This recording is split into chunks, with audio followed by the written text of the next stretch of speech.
Hey now, Brawlers, it's time for another Board Game Brawl review with Nick Minahan, sponsored by BoardGameBliss.com. Today we're going to take a look at Spyfall from Hobby World. And yes, this is Spyfall, I just happen to have the Russian edition of it, the original edition. Although the game is language independent for the most part. The English rules can be found online, and then you just need to kind of keep in mind what the names, the proper English names of the locations are. But here's where I'm going to give you some bad news. This game, as of right now, is almost impossible to find. Because of licensing agreements, they're not allowed to technically be selling, the company Hobby World is not allowed to be selling the game outside of Russia, and they had a very limited print run of the English edition at Essen last year, and those were like gone, completely gone. I haven't been able to find one anywhere, and I barely got this copy of it.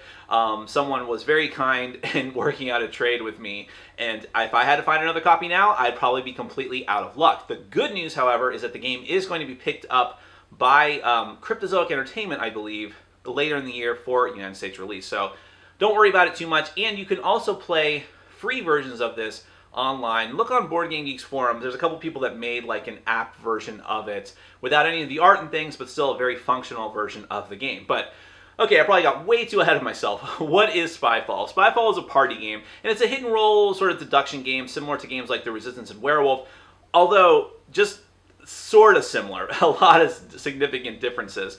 The theme here doesn't make a ton of sense, and I'll talk about that in my final thoughts, but one player is a spy who's dropped behind enemy lines and for some reason doesn't know where they are. The other players know exactly where they are, and they're trying to root out the spy by asking questions to the other players to either confirm that they're one of the good guys or to trip up the spy and make him give some bogus answer that is going to prove that they don't know where the hell they are. It's just a tiny bit more complicated than that. Let's go ahead and take a brief look at how the game plays, then we're going to come back. I'll let you know what I think.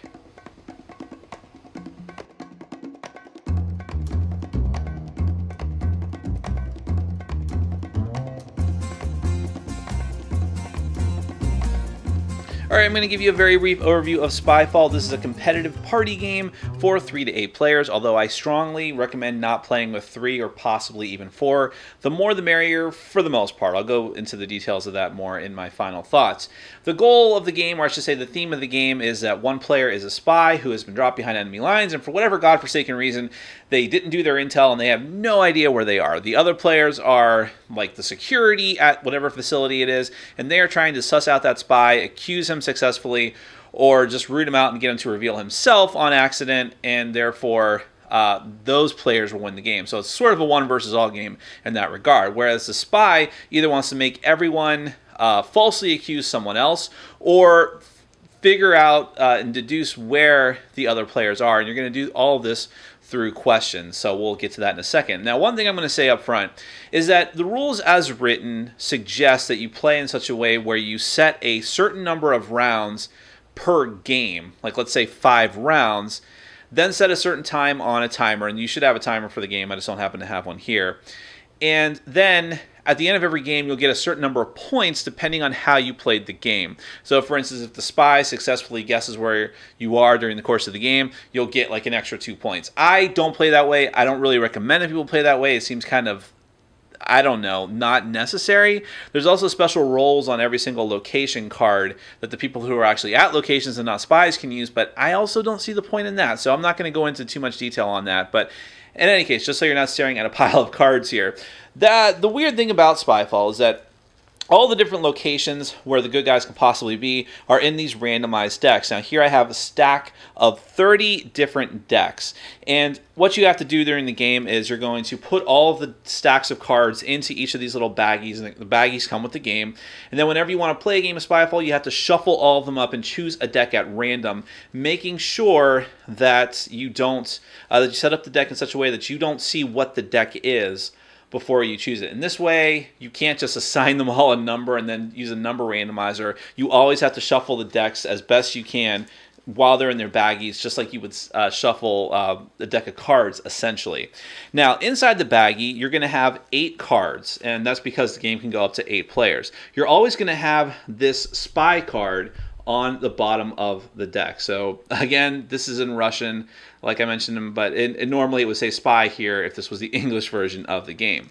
The other 7 cards in the deck are the location cards keyed into a specific location. Also, I have mine sleeved, just so you know, and I do recommend that.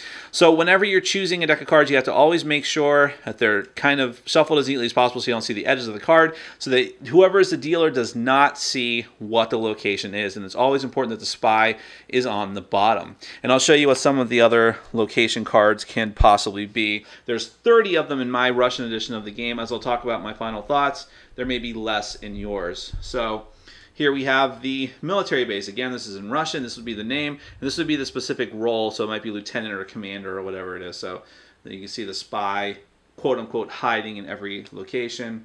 This is the laboratory. This is the submarine is one of the locations. Remember, every location card will have 7 cards, depending on the number of players. You'll mill some of them off, but all the locations are the same in every baggie. There's the the Arctic station. There's the space station, the classroom, the Crusader army, so you can jump through time unless this is like a Renaissance festival type reenactment. The grocery store / supermarket. This is the theater. Slightly different than the theater is the movie studio. And the last one is the party, the weirdest one that always trips people up when they get it. So those are just some examples of the locations that you might find in here. So what you'll do, you'll randomize the decks, choose one, take it out of the baggie. So even I don't know what this one is, actually. And so let me just make sure this wasn't one of the ones I took one of the sample cards out of. So no, it's not. So there's 8 cards here. Let's say we're playing a 5-player game without looking at them. Let's just focus this a bit. I would mill off 3 of them. So there I got the 5. You know, you can prove to everyone that you've got the spy card on the bottom. Shuffle them up however you want. Have everyone choose a card.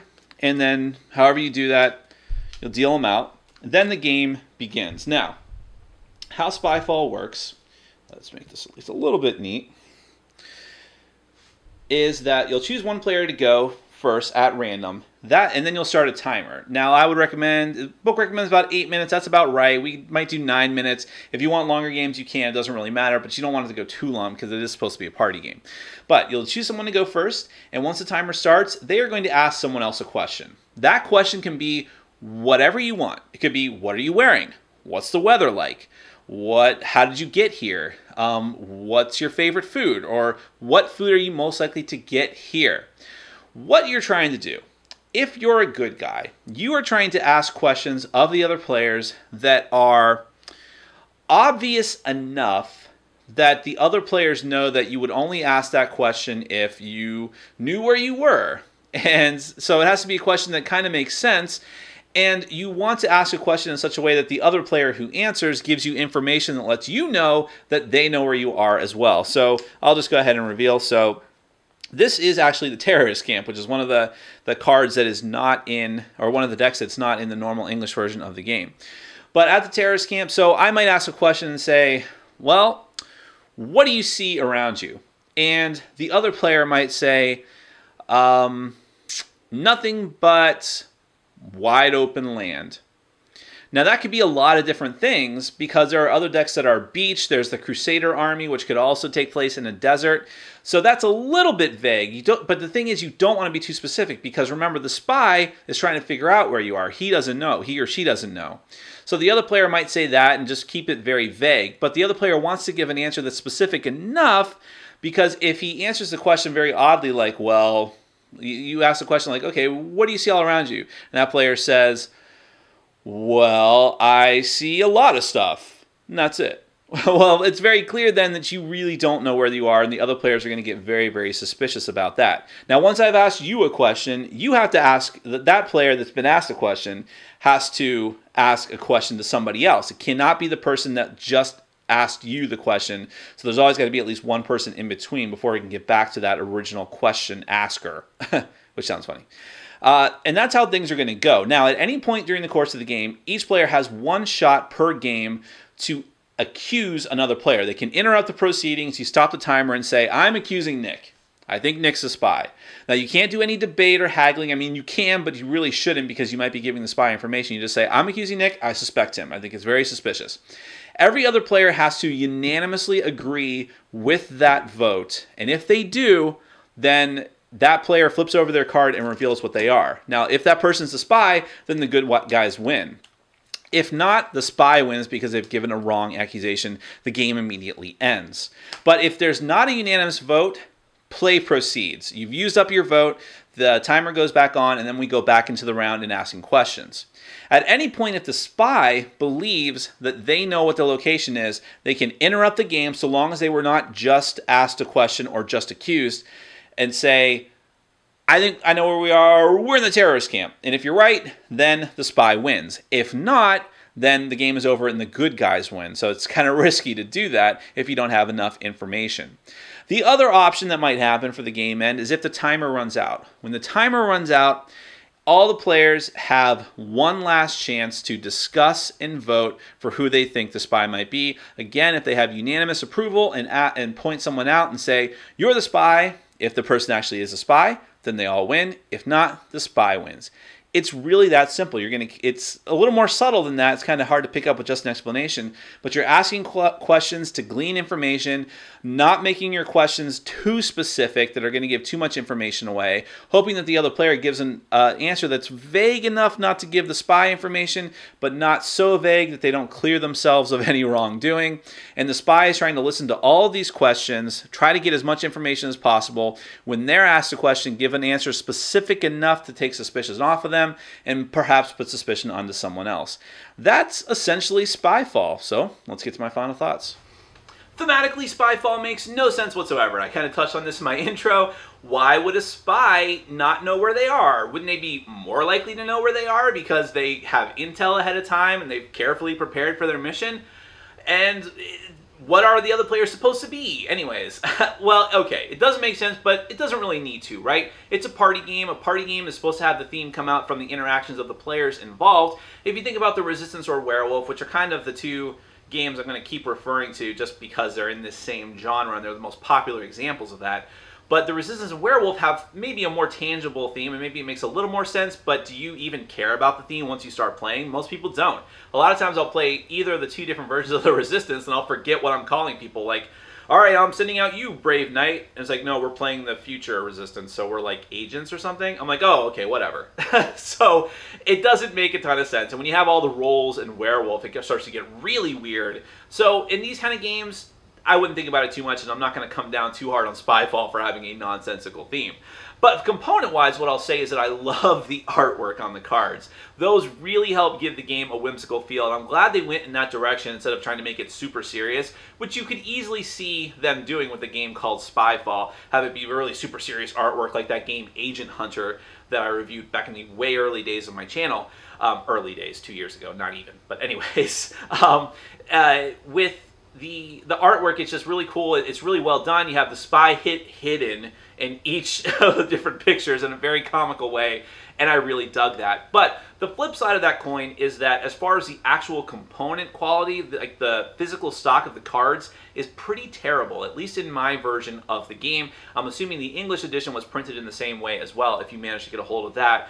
And you need to sleeve it right away. You just need to. I don't get in the habit of sleeving my games. Very few of my games are sleeved, and it's usually just games that see a lot of use, like The Resistance, like Love Letter. But even with those games, I don't do it right away. It might be like 10 games before I start to see wear on the edges. And I'm like, okay, I guess I'll sleeve it at this point, or like the tiles in The Resistance. But in this game, as soon as I took one look at the cards, brand new, out of the box, sleeve it. You got to do it. There's not too many cards involved. Let me think about it, as a matter of fact. For my set, there's maybe 240 cards. Just get penny sleeves. It's not a huge deal. And I wish maybe there was something a little sturdier than the baggies that they have for all the locations, but it's okay and they're functional. And those are really the only components in the game. You will need a timer, but everyone can get a timer of some sort, even if it's just a microwave timer. Not a big deal. Now, what I will say is that, aside from all that I just said, is my edition of the game, the original Russian edition, has 4 extra locations that the English edition doesn't have. I have no idea what the Cryptozoic edition is going to have, so don't ask me that if you're watching this video in the future and are trying to get advice on buying the Cryptozoic one. I don't know. I know that the original Russian edition has 4 that aren't in the base game, the other version of the game. That's the terrorist camp, the GMO facility, which is like people in lab coats walking around with a bunch of vegetables and animals, a weird campsite that looks like Russians Hogan's Heroes, and then what's the other one? The Cathedral, which is actually a promo deck for the English edition. I don't know why they included more decks in the Russian edition. Maybe some of them are just more Russian cultural jokes that wouldn't carry over very well, or the terrorist camp might be seen as offensive because Americans are incredibly sensitive. I don't know, I'm just conjecturing there. But if you can get a hold of either copy, maybe go for the Russian version, although like I said, it's very hard to find any edition of this game. So, okay, mechanically speaking, I'll just say this outright, no need to beat around the bush. This is quite possibly my favorite party game. As of right now, it blows anything else I have in the party game department out of the water. It has killed my desire to play any of those games, at least temporarily, until I get really sick of this game. And I don't know when I'm going to get sick of it because there's so much variety of locations just in that box, with probably expansions to come, that I can't imagine getting bored of it anytime soon. And I have played the game over 20 times total because the games are very quick. And I would play it right now if you asked me. I would drop everything that I'm doing and play it. That's how fun this game is. It's tough to explain why. I typically don't like games where you just kind of have to make stuff up on the fly. I like games that at least are a little more mechanically sound. Like in the Resistance, you have to lie, but you can do it in a way where you're not having to talk too much or make up crazy stories, or you can follow, if you're not the spy and you're trying to figure out what's going on, you just follow the breadcrumb trail of evidence. In Spyfall, you are put on the spot to answer questions, to ask questions. You have to come up with them fairly quickly because the timer, whether it's anywhere from 9 to 12 minutes or whatever you want to do, is ticking down. And if you take too long, you're going to look really suspicious. So it can be a pressure to make up something on the fly. But even if you ask a slightly bogus question, it's not too hard to get into it, to pick out the clues that other people have and to give. And once you play a few games, you'll really get into it and you'll really understand the kinds of questions you should be asking dependent on the location. How did you get here? What clothes did you wear? All these different things can seem very basic, and some of them don't make a ton of sense depending on the location you're using, but they can all give you little tidbits and kernels of information. And the more you play with the same players, you can really get into their minds. You can start dropping subtle hints to people based on the relationship that you have. Like you're thinking, okay, I got to ask a question to random name, Bill. And I know that Bill and I went to the Renaissance Festival. And so let's say that I use something in my question that gives a clue to the location, but it's something that only he and I would know based on our trip to the Renaissance Festival. That kind of stuff can happen in this game. It's perfectly legitimate. One example that happened during the 18-hour gaming marathon for the Dice Tower was, I think it was Tom who was trying to give a hint to someone that he knows that we're on the ocean liner. Or maybe Tom was answering the question, and he said something about stringed instruments, referring to the Titanic, hoping that other people would pick up on that information, but not the spy. That's the crux of the game. It's really interesting that you have to ask, it's just like the Dixit scoring thing, where you have to give a clue, in this case ask a question, that is specific enough that the other players at the table who are on your team know that you know where you are, so you're not a spy, but it's not so specific that you're giving whoever is the spy specific information. Now, if you are the spy, and I've only been the spy twice, and it was a lot of fun. I actually prefer being the spy now that I've had a taste for it, but it's also a lot of pressure, because if you're the spy, you have to ask a question knowing that you don't know where you are, and if you make it too vague, which is the only kind of questions you know how to ask at that point, people are going to be like, why would you ask that question? That's a waste of a question. Jacques, you're the spy! But you have to be able to get information out of the question. You shouldn't just be asking questions to deflect away from you. You need to actually be getting some information out of it, because that's the only way that you're theoretically going to win. Of course, it's not just about like, all right, we're in the desert or we're in the beach. I know that. You can win that way, but you might also just want to run out the clock and get a false accusation going to someone else. That's a perfectly valid way to play. You can throw off suspicion by like someone throwing a vote and saying, well, I vote for this person over here. And even if you know that that person's not the spy because you are, you can say, you know what, I'm not going to second that. I'm not sure that he's a spy. Let's keep it going. That's a very easy way to get suspicion off of you. So there's all these little things that go on in the game. It's so subtle, but there are definite mechanics to how it works. The asking a question and not being able to ask the same person a question back who just asked you, that kind of thing. So there's just enough of a framework of a game here to make it a gamerly game and to have strategy going on, but then it just opens up to this wide, like, social experiment. It is so fun, and it's fast, and it's easy. There are a couple of optional things you can do in the game, like scoring points depending on what you did during the game, like getting caught or finding someone, or making a successful accusation, or each of the location cards within a deck has like rolls on them. I would not bother with those. I tried it with those. They're fine, but they add like a layer of complexity to a game that doesn't need it. And not that it's that much more complex, but I seriously wouldn't bother. It's so easy without those, or so fun without those things. So me personally, I wouldn't bother with them. Any other complaints about the game? It's fiddly. I mean, it's fiddly getting it all together, sleeving it all, bagging it all, putting it in the bag, shuffling all the decks up, and then putting one out. Although, every game like this has some sort of complexity. If you're in Werewolf and the Resistance, you have to have, like, the Werewolf needs a moderator and tells people to open their eyes, close their eyes, identify other werewolves. Resistance has everybody close your eyes, open your eyes, look at other people, deal out the cards, all this different stuff. Every game like this has some complexity. Again, probably not too fair to come down on Spyfall too hard for that. The game can also be sort of unbalanced depending on the number of players. Less players, less fun for sure. 3 or 4 players, definitely 3 players, don't bother. 4 players, 5 players seems to be the sweet spot for sure, maybe 6. But when you get to 7 or 8 players, the balance swings heavily in favor of the spy. Maybe that's not a bad thing if you found that the spy is losing too often, but it's definitely the case where with a lot of people at the table, unless you increase the time limit, which could make the game too long, then it's very easy for the spy to just sort of get into the backgrounds, don't make a fuss, maybe answer 1 or 2 questions, be okay, and then never be asked a question again. It's very easy for that to happen just by random chance. No one asks you a question. And in that case, it just makes it much easier for the spy. At least that's been our experience. But either way, honestly, this is a fantastic game. As soon as it comes out in the US, don't go like out of your way and spend hundreds of dollars for it if you find this copy. It'll wait. It'll still be there. But when it does come out officially, I really encourage you to pick this game up if you like games like The Resistance. If you're like me, it might just replace those games entirely. That's kind of where I'm leaning to at this point. This is going to skyrocket up my top 100. Spyfall, fantastic game. Thanks for watching. Follow us on Facebook, Twitter, and Patreon. And make sure to check out our sponsor, Board Game Bliss, where you can find an amazing selection of games from around the world. BoardGameBliss.com. Thanks for your support.